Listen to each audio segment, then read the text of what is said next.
In June 1942, the Battle of Midway marked a critical turning point in the Pacific theater during World War II. Following the devastating attack on Pearl Harbor 6 months earlier, the United States sought to regain control over the Pacific after suffering multiple losses.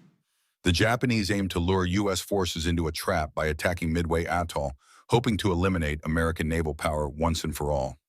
However, U.S. intelligence had cracked Japanese codes and revealed their plan, allowing Admiral Chester W. Nimitz to prepare an ambush of his own. On June 4th, American dive bombers launched a surprise attack against 4 Japanese aircraft carriers, Akagi, Kaga, Soryu, and Hiryu, each vital components of Japan's naval fleet. In just minutes, 3 carriers were set ablaze while trying desperately to launch attacks themselves. The battle lasted until June 7th and ended with a decisive victory for the United States, a stunning blow that shifted momentum in favor of Allied forces in the Pacific. This triumph not only boosted American morale, but also halted Japanese expansion across Asia. Today, historians regard Midway as one of history's greatest naval battles due to its strategic implications and innovative tactics employed by both sides. The lessons learned here continue to influence military strategies worldwide. In 1803, President Thomas Jefferson commissioned an ambitious expedition to explore the uncharted territories of the Louisiana Purchase. Leading this monumental journey were Meriwether Lewis and William Clark, 2 men whose names would become synonymous with adventure and discovery. Setting out in May 1804, they traveled over 8,000 miles through rugged terrain filled with dense forests, roaring rivers, and towering mountains. Their mission was to map the land and establish trade routes while searching for a navigable waterway to the Pacific Ocean. Along their way, they encountered diverse Native American tribes who provided essential guidance about the land's resources. Notably, Sacagawea, a Shoshone woman, joined them as a guide and interpreter. Her presence helped foster peaceful relations with tribes they met along their journey. After 2 years of trials that included harsh winters, treacherous waters, and encounters with wildlife like grizzly bears, Lewis and Clark returned in September 1806 as national heroes. Their meticulous journals became invaluable records of flora and fauna never before documented by European Americans. The expedition opened up vast lands for settlement, but also marked a beginning of significant challenges for indigenous peoples who faced encroachment on their ancestral lands.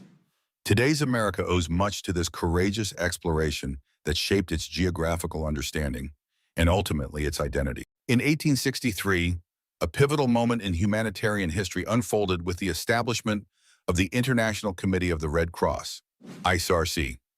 This idea was born from the vision of Swiss businessman Henry Dunant, who witnessed the horrific aftermath of the Battle of Solferino in Italy.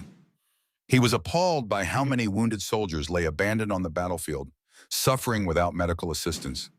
Dunant's heart-wrenching experience inspired him to advocate for better care for soldiers and to establish a neutral organization that would provide aid during wars. Alongside others, he published A Memory of Solferino, which highlighted these urgent needs and proposed an international treaty to protect victims in armed conflicts. The response was swift. Just a few years later, representatives from 12 nations convened in Geneva and adopted what became known as the First Geneva Convention in 1864. This historic agreement laid down essential rules for humanitarian treatment during the war and marked a significant shift towards organized relief efforts worldwide. Today, we recognize this legacy through countless Red Cross branches across various countries dedicated to providing emergency assistance and disaster relief regardless of nationality or creed. The ICRC has since played crucial roles during both world wars and numerous conflicts around the globe. Its founding not only initiated modern humanitarian law, but also established principles that continue to guide human rights advocacy today, showing us that compassion knows no borders. In the mid-19th century, a groundbreaking project transformed global trade, the Suez Canal. Completed in 1869, this monumental waterway connected the Mediterranean Sea to the Red Sea, drastically shortening the maritime journey between Europe and Asia. Spearheaded by French diplomat Ferdinand de Lesseps, this ambitious endeavor faced immense challenges. Thousands of workers labored under harsh conditions to excavate sand and rock from Egypt's arid landscape. The canal spanned approximately 120 miles and eliminated the perilous trip around Africa's Cape of Good Hope, a journey that could take months. Despite its eventual success, construction was marred by political tensions and financial struggles. Many feared it would be a costly failure. However, upon its opening on February 17th, ships from around the globe converged at Port Said for a grand inaugural ceremony attended by royalty and dignitaries alike. The canal revolutionized trade routes, reducing shipping times significantly, and established Egypt as a crucial player in international commerce. Its impact is still felt today. Over 50 ships traverse this vital artery daily, carrying goods that fuel economies worldwide. Additionally, geopolitical dynamics were forever altered with control over such an essential route, sparking conflicts throughout history, from British colonial ambitions to modern-day disputes regarding ownership rights. Did you know that octopuses have 3 hearts and blue blood? That's right. 2 hearts pump blood to their gills, where it picks up oxygen, while the 3rd heart pumps it to the rest of their body. And here's a twist. When they swim, that 3rd heart takes a break. This is why octopuses prefer crawling over to swimming. It's less tiring for them, but that's not all. Octopuses are also masters of disguise. They can change both color and texture in an instant using special cells called chromatophores. This incredible ability helps them blend in with their surroundings or even communicate with each other through visual signals. But wait, there's more! Did you know that some species can regenerate lost limbs? If they lose an arm during a scuffle with a predator, they simply grow another one back over time. Plus, these intelligent creatures are known for their problem-solving skills. They've been observed escaping from aquariums by unscrewing lids or squeezing through tiny openings. So, next time you think about these fascinating sea dwellers, remember, they're not just brainy, but also very adaptable beings who thrive under the waves. In 1928, a serendipitous discovery changed the course of medicine forever. Alexander Fleming, a Scottish bacteriologist, was returning to his lab after a 2-week vacation when he noticed something unusual on one of his petri dishes. A mold called penicillium notatum had contaminated the dish and was killing the surrounding bacteria. Intrigued by this phenomenon, Fleming began to investigate further. He found that this mold produced a substance capable of destroying bacteria, penicillin. At first, it seemed like just an interesting laboratory curiosity. However, as World War II erupted in Europe and medical needs surged due to infections from wounds on the battlefield, penicillin became vital for saving countless lives. The mass production efforts led by scientists Howard Florey and Ernst Boris Chain transformed penicillin into an antibiotic available for widespread use by the early 1940s. This marked the dawn of modern antibiotics and revolutionized healthcare practices worldwide, turning once fatal bacterial infections into manageable conditions. The impact was profound. Millions owe their lives to this miraculous drug that has since paved the way for advanced treatments against various diseases today.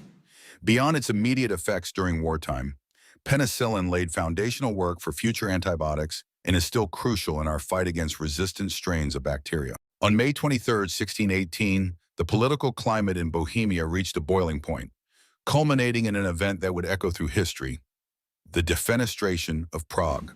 This dramatic act saw 2 Catholic officials, Jaroslav Borzita and Vilém Slavata, thrown from a window of Prague Castle by Protestant nobles protesting against religious oppression.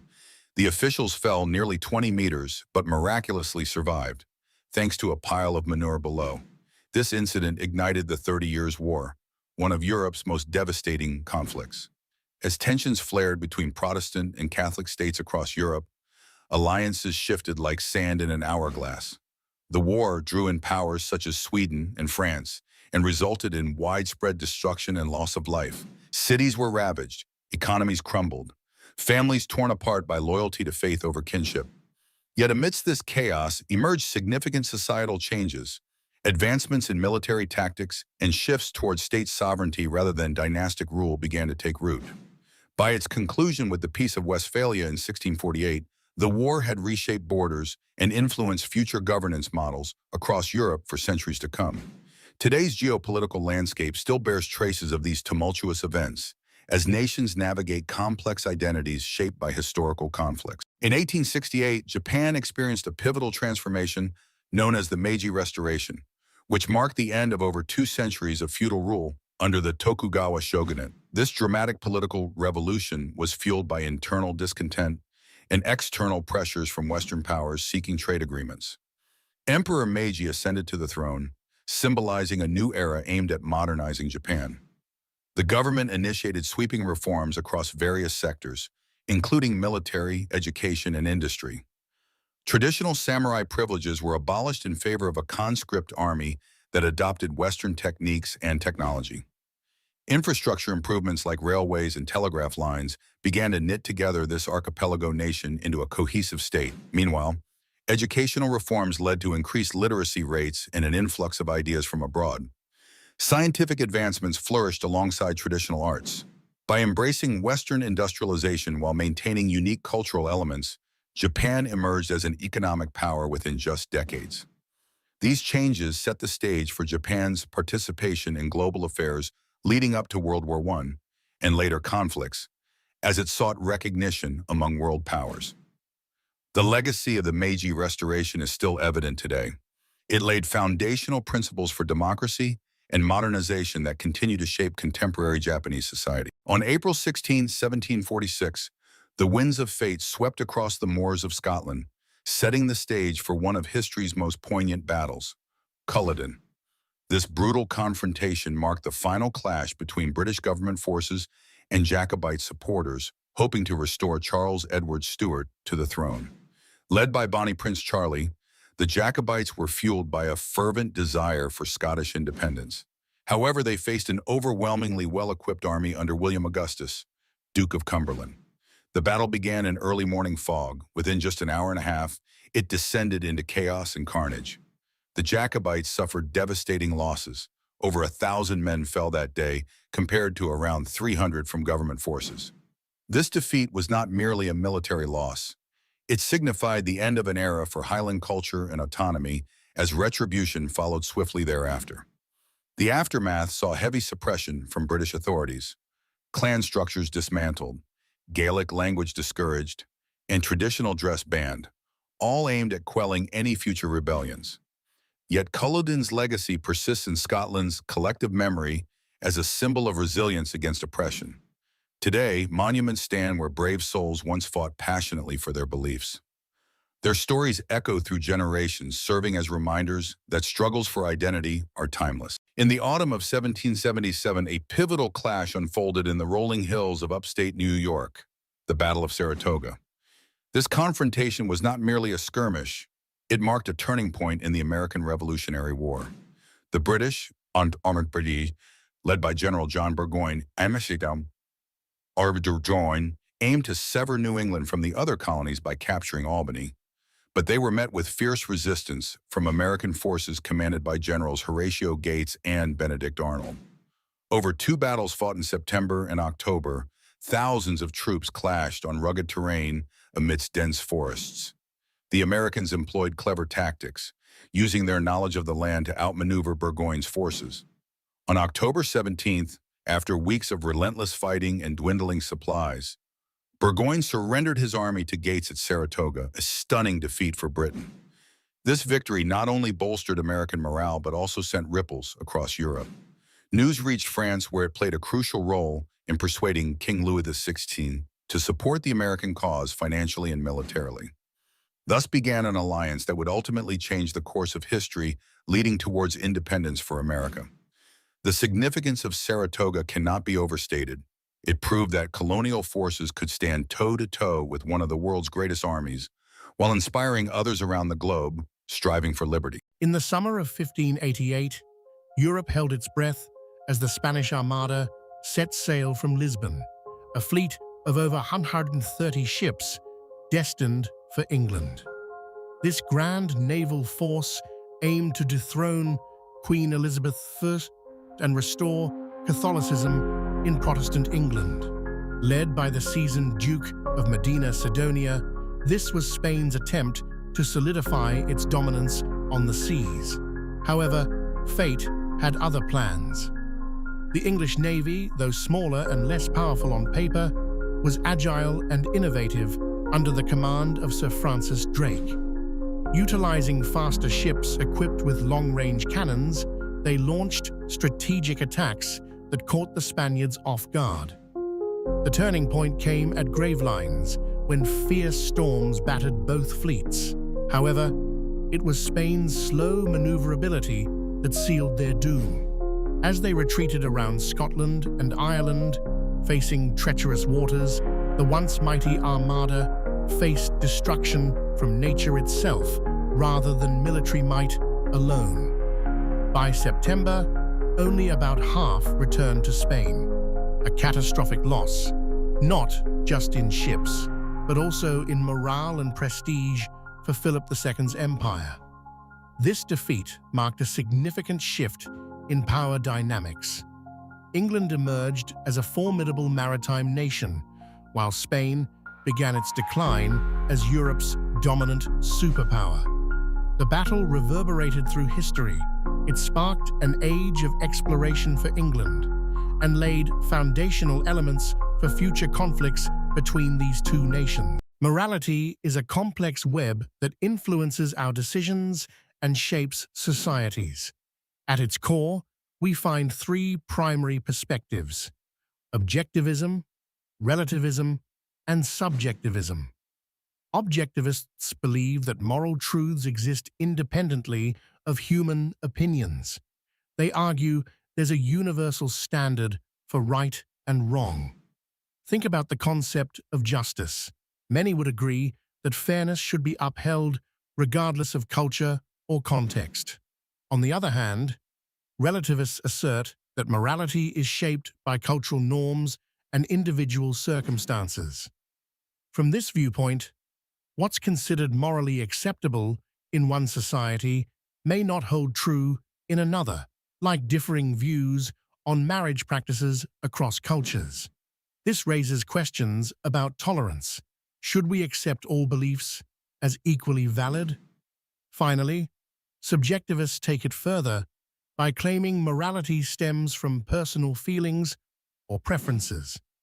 If someone feels stealing is wrong, based solely on their emotions rather than any external code, then for them, it's an absolute truth. Navigating these perspectives can be tricky, yet essential when considering ethical dilemmas in daily life, be it environmental issues or social justice movements. Our understanding of morality affects how we interact with others and shape our communities. By contemplating these theories, objectivity providing firm ground, while relativity offers nuance, we embark on a journey to cultivate empathy towards diverse viewpoints while seeking common moral grounds.